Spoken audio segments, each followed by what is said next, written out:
warga negara yang sah dalam menggugat pasal-pasal ini, Pak David? Iya, oke. Saya kesempatannya nggak jawab. Oke. Silakan, boleh Dokter Tifa, silakan. Saya ya, biar masyarakat juga jadi teredukasi ya. Pertanyaan tapi tidak perlu dijawab. Boleh dijawab, boleh enggak. Pak David udah baca buku Jokowi's White Paper? Nggak perlu saya baca itu. Oh belum. Nah kalau belum, dari mana Anda bisa menyatakan Anda tidak punya legal standing, Anda tidak punya pelapor, Anda bukan sarjana hukum, bukan baca buku Jokowi's White Paper, tidak. Itu artinya Anda sama sekali tidak punya legal standing memberikan opini apapun, Mbak Naila. Jadi tolong ya, supaya kita jelas legal standing. Dan kemudian Anda tadi menyatakan juga memberikan opini tentang metodologi. Saya tanya, Anda ahli neuroscience bukan? Bukan. Anda ahli digital forensik juga bukan. Anda ahli telematika bukan. Anda adalah seorang sosiolog. Dari mana dasar ilmu Anda untuk melakukan opini ya bahwa apa yang kami lakukan ini tidak ilmiah? Dari mana? Anda tidak punya ilmunya sekali. Sekali lagi, Anda bukan pelapor, Anda bukan sarjana hukum, Anda belum membaca satu halaman pun dari buku karya kami, Anda bukan neuroscience, Anda bukan digital forensik expert, dan Anda bukan ahli telematika. Anda tidak punya legal standing sama sekali untuk menyatakan opini kami. Maka Mbak Naila, ayo kita berangkat kembali kepada soal judicial review. Ya, saya mau sekali lagi kepada rakyat Indonesia bahwa yang kami lakukan bukan menggugat. Yang kami lakukan adalah melakukan permohonan judicial review. Kata-kata dalam hukum, ini kami belajar. Saya orang awam hukum, saya belajar. Kata-kata dalam hukum sangat penting. Gugatan tidak sama dengan permohonan. Kami melakukan petitum kami adalah melakukan permohonan untuk mereview secara judicial terhadap pasal-pasal yang ditersangkakan kepada kami. Jelas ya, seperti itu. Dokter Tifa, ini mau membatalkan norma pasalnya atau hanya meminta tafsir yang lebih ketat sih? Ya, yang udah jelas adalah bahwa ahli pakar Undang-Undang ITE yang merupakan salah satu pembuat Undang-Undang ITE itu menjadi ahli kami yang sudah diperiksa di Polda Metro Jaya, yaitu Profesor Henry Subiakto, ya, dan di antara 3 RRT ini juga ada satu orang, yaitu Mas Roy Suryo yang juga menjadi pembuat Undang-Undang ITE. Kita berangkat kepada pendapat dari Profesor Henry Subiakto. Jadi pasal-pasal yang dikenakan kepada kami, ini pasal-pasal yang seringkali disalahgunakan, ya, seringkali disalahgunakan, dan memang kalau kita bicara mens rea, kita bicara actus reus, adalah orang yang jelas-jelas menggunakan pasal-pasal yang sangat besar ini. 8 tahun, 12 tahun, itulah yang punya mens rea. Itulah yang punya actus reus. Kalau kita bicara soal itu, kita meminjam istilah hukum. Yang jahat itu adalah orang yang ingin mengkriminalisasi orang yang sedang menggunakan, warga negara rakyat yang sedang menggunakan hak-hak konstitusionalnya. Itu yang jahat itu. Nah sekarang kalau saya mau kembali, sebentar Pak David ya, saya mau kembali kepada persoalan sebab musababnya, etiologinya itu apa? Etiologinya itu adalah soal ijazah. Untuk selembar ijazah, mengapa harus butuh 709 dokumen itu loh? Itu kan aneh sekali. Untuk bisa membuktikan ijazah itu asli atau tidak, cukup 1 lembar saja. Tapi tidak juga 11 tahun dikeluarkan oleh yang bersangkutan yang mengaku punya ijazah. Ya, harus dibuktikan, ditambah buktinya dengan 709 dokumen. Ayo kita sama-sama orang punya ilmu Pak David.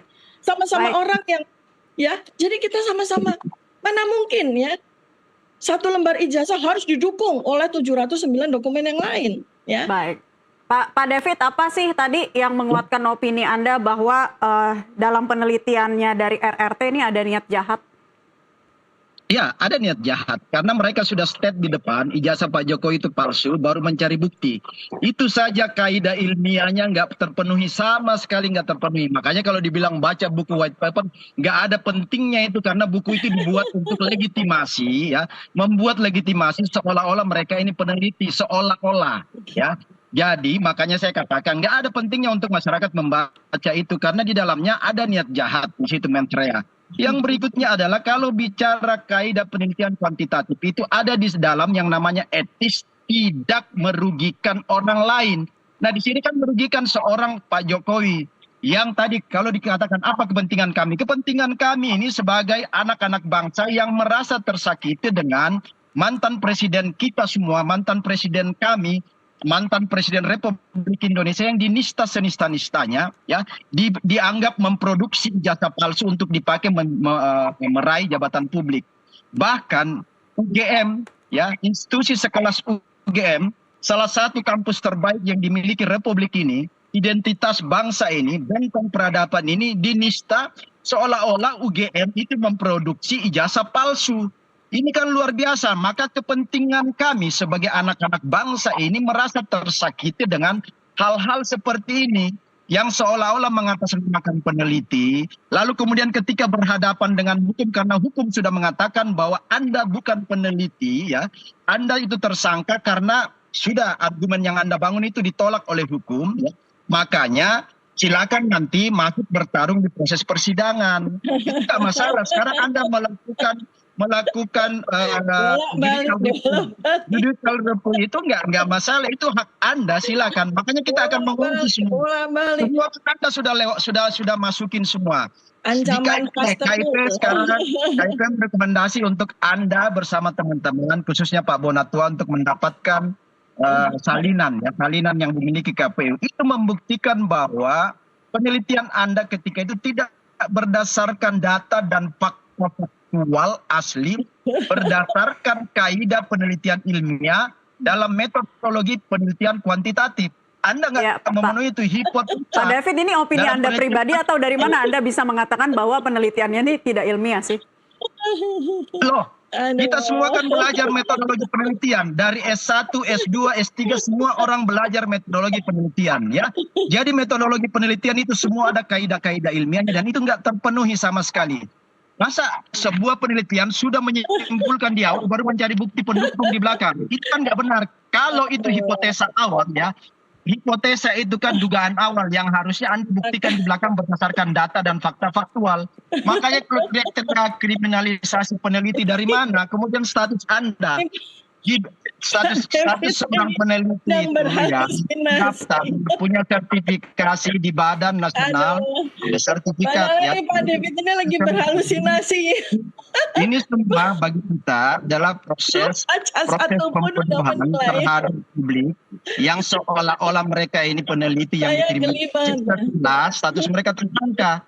Nah, jadi sekarang ini hukum akan melaksanakan silakan nanti ini Dokter Tifa, ya, bersama teman-temannya menghadapi proses hukum karena dengan orang berhalusinasi benar, proses Anda benar atau sebenarnya bukan Anda memojokkan Pak Jokowi seolah-olah Pak Jokowi ini orang yang memalsukan ijazah. Nah makanya proses judicial review itu kepentingan nasionalnya itu sangat kuat untuk Anda bisa diterima argumen Anda atau ditolak, karena walaupun Anda secara pribadi bertiga melakukan judicial review, tetapi keputusan yang diketok palu nanti oleh MK itu adalah mengikat seluruh warga Indonesia. Maka tidak semudah itu MK akan memuluskan apa yang Anda sampaikan karena semua kaidah yang kita bangun itu semua lemah secara hukum. Dr. Tifa, Anda yakin bahwa MK akan memuluskan permohonan judicial review ini? Iya, begini. Jadi saya itu kan seorang peneliti, ya. Kalau ilmuwan atau siapapun juga seperti Dr. Ridho Rama dikatakan, Profesor Zainal Mutakil katakannya, itulah ilmiah, ya, itulah dunia ilmu kami, dunia para ilmuwan, ya. Kami tidak melakukan apa yang disebut sebagai self claiming, enggak, ya. Jadi ini buku Pak David, ya. Jadi ini buku dibaca sama mereka dulu, kami baca dulu, kami review dulu, baru kami maju sebagai ahli, kan begitu cara seorang ilmuwan, cara seorang berilmu. Pegang saja belum, baca satu lembar belum, sudah melakukan opini. Artinya apa? Pak David ini sedang berhalusinasi. Nah ini yang bikin saya geli. Baik. Dr. Tifa dan juga Pak David, diskusi akan kita lanjutkan sesaat lagi, ya. Usai jeda azan maghrib, pemirsa tetaplah bersama kami, NTV Prime akan kembali sesaat lagi.